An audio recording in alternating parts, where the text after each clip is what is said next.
Chapter 22 of A Mayfair Magician, A Romance of Criminal Science. A Mayfair Magician, A Romance of Criminal Science by George Griffith. Chapter 22. Mr. Hedley Saymons, like many other men who have been accustomed to roughing it in the outlands of the earth, taking their rest when they might, and going without it when necessary, was not a very early riser. Saunders brought him a cup of coffee and his letters at 8, and at 1:30 he had his bath, and got shaved, after which he sat down to a leisurely breakfast. But this particular morning something seemed to take him back to the old conditions. He was broad awake at 5 o'clock. He saw some letters which had come in by the evening's post, and which he had not noticed when he came to bed, lying on the writing table in the middle of his room. He got out of bed and took them back to read. Those which were obviously business communications he tossed aside, for, truth to tell, after his experiences of the night before, he was in little humour for that sort of thing. Then on a square-crusted envelope he saw the crest and monogram of Miss Rowell Grover. This he opened and found an at-home card for 4 o'clock that afternoon. He ran through the rest of the envelopes without finding anything that his secretary could not attend to. Then he took up the card again and began one of those soliloquies which men who have spent many of their days in the solitude of the wilderness are wont to indulge in. "Just fits in," he said to himself. "Couldn't have been more convenient. Of course Her Highness will have had a card. She is the dear little woman's greatest social attraction, or, at any rate, the most interesting, doubly interesting for me, since she does me the honour of wishing to marry me, and if that infernal machine of Ramal's is to be relied upon, as I suppose it is, she has done me the still greater honour of falling in love with me. She, Cara Natif, the unapproachable, who has perhaps had more coronets laid at her feet than any other woman in Europe. Well, I suppose this is a great compliment, and my masculine vanity ought to feel duly flattered. Ah, if it wasn't for Grace! Of course she will be there too. Curse that fellow Dacre, why did he meet her before I did? To say nothing of getting adopted by Sir Godfrey, the man who ought to have died out there in Never Never. I wonder if he ever told Harold about that little trip of ours, and if he remembers the other affair with his real father. If that could be proved, a British jury might take a rather ugly view of it, to say nothing of Godfrey Enstone's half-share of the Lone Hill mines, which of course Master Harold would come into as his only legal heir. That would be a matter of some 8 or 10 millions hard cash, and even I might find a little difficulty in realizing to that extent under compulsion. However, there is not much fear of that, unless Jenner Hawking really is alive, or has somehow come to life again after getting frozen to death and duly cremated. Suppose he learns the whole story by means of that diabolical contrivance at the Institute. Still, if he made himself unpleasant, there would always be the possibility of sending him back to prison, and I don't suppose he would care to risk that. No, I shall be safe enough there, and these people can be of the greatest possible use to me in more ways than one. By the way, I wonder what the beautiful Miss Enstone and Master Harold would say if they knew that Jenner Hawking, convict and poisoner, had come to life and was running this wonderful institute, as I dare say he is, with our friend Ramal for a figurehead. Perhaps he might be persuaded to abolish his niece's husband in some decently unobtrusive way. That at least would leave the coast clear in a legal sense. When I come to a thorough understanding with a resuscitated convict, perhaps that may be worth thinking about. It would do away with a good many unpleasant contingencies. I do hope Her Highness will have sufficiently recovered to be there this afternoon. If she is, it ought to be quite an interesting meeting. And now I think, as it's a fine morning, a tub and a turn on Guerrero in the park won't be a bad thing. Mr. Saunders was not altogether pleased at being roused at such an unseemly hour, but he knew his master too well not to make his appearance with his usual serene composure. A telephone message was sent to the Mews, and by the time Mr. Headley Simmons's toilet was completed and he had taken his early coffee, his horse was standing before the entrance in charge of a groom. Guerrero was a splendid black stallion, descended as to 3 parts of his ancestry from the old Andalusian stock imported into Central and Western South America by the old conquerors of Peru. Like nearly all South American horses, he was a pacer. That is to say, he did not trot, but swung along at a fast, easy sort of run, which will wear down the best trotting horse in an hour or two. He was his owner's favorite mount when he wanted the exhilaration of rapid movement with perfect ease in the saddle, for the rider of a pacer does not rise in the stirrups. He sits down along straight-legged and just accommodates the swing of his body to that of the horse. These may appear to be somewhat trivial details, and yet if Mr. Headley Simmons had known the ultimate consequences of his waking so early and taking a fancy for a spin on Guerrero in the park that particular morning, he would rather have put a bullet through the head of his favorite horse than have risked them. So fatally are the smallest and the greatest concerns of human life mixed up together in the tangled web of destiny. It so happened that Harold and Grace were also taking an early spin that morning, and just as they turned in through Alexandra Gate, they saw Guerrero come swinging along the row at about 8 miles an hour, with his rider sitting erect and motionless in the saddle. A light gray coat, buttoned only at the neck, was lying back over the saddle, fluttering in the air made by the horse's speed. "What a lovely horse!" exclaimed Grace. "A pacer, too. You don't often see them in the park. And what a speed! It must be beautifully bred and trained, and why, Harold!" as Guerrero's rider turned round and raised his soft, broad-brimmed felt hat, "that's His Majesty Headley Simmons. How beautifully he rides!" "Damn him! I know him now. I knew I had seen him before." "Harold, what on earth is the matter with you? You don't often forget your manners like that. But," she went on anxiously, "you have gone quite pale, and your face looks just as it did when you were giving evidence against Dr. Hawking. What is it? Won't you tell me, dear?" He had returned Simmons' salute mechanically, and as the black horse swung round the bend, he followed it with his eyes as though he had not heard her question. The sight of Guerrero and his rider had suddenly taken his thoughts back through nearly 15 years to a little straggling collection of weather-board-walled, tin-roofed shanties, which made up the beginning of what was now a city far away in Arizona. He saw himself, a lad of 14, riding up the wide, ragged street, fringed with its broken plank sidewalks, beside the man who lay in the family vault at Enstone, done to death by the infernal arts of Jenner Hawking. 100 yards away a man was riding toward them on a black mustang, a pacer. A poncho or Spanish cloak hung from his shoulders, and a wide-brimmed hat was tilted slightly back from his forehead. He saw Godfrey Enstone's hand go back to his pistol pocket, and heard him say, in a voice that was hard and sharp in sudden anger, "Hal, that's Collier Banfield, the man who had your father killed and left me to die and never, never. Get out of the way, quick.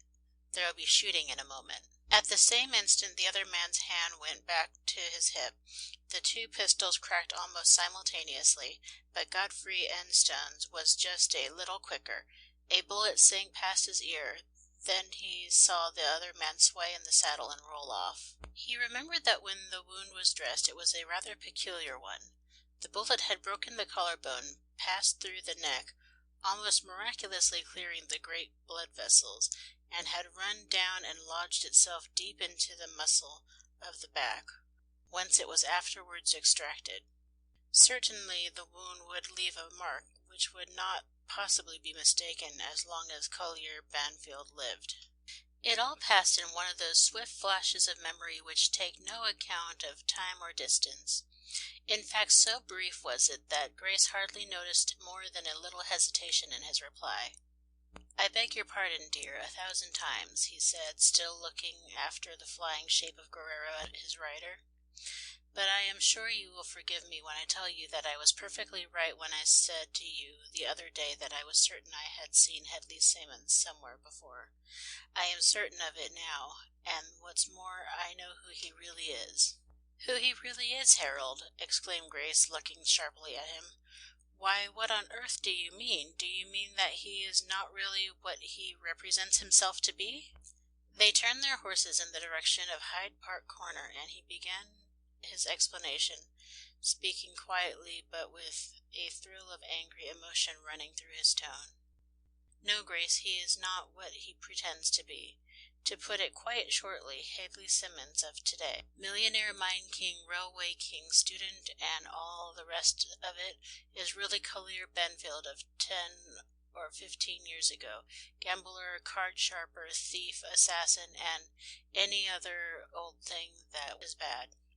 Do you remember Sir Godfrey telling the story of the narrow shave he had in Australia, when the man he thought was his friend and comrade to the death drank his water, stole his gold dust, took his papers, and left him to die in the wilderness of hunger and thirst? That man was Collier Benfield, alias Hedley Simmons. You know that on what we call the anniversary, Sir Godfrey and I always put on black ties, and that I do so still?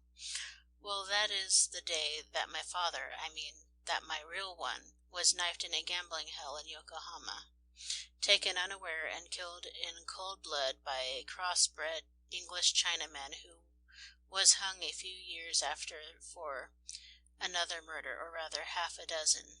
He confessed the night before he died that Banfield was the real owner of the place, and that he was bribed to pick a quarrel with him and knife him because my father had found out a few rather ugly truths about the establishment, and had threatened to have it closed down by the authorities.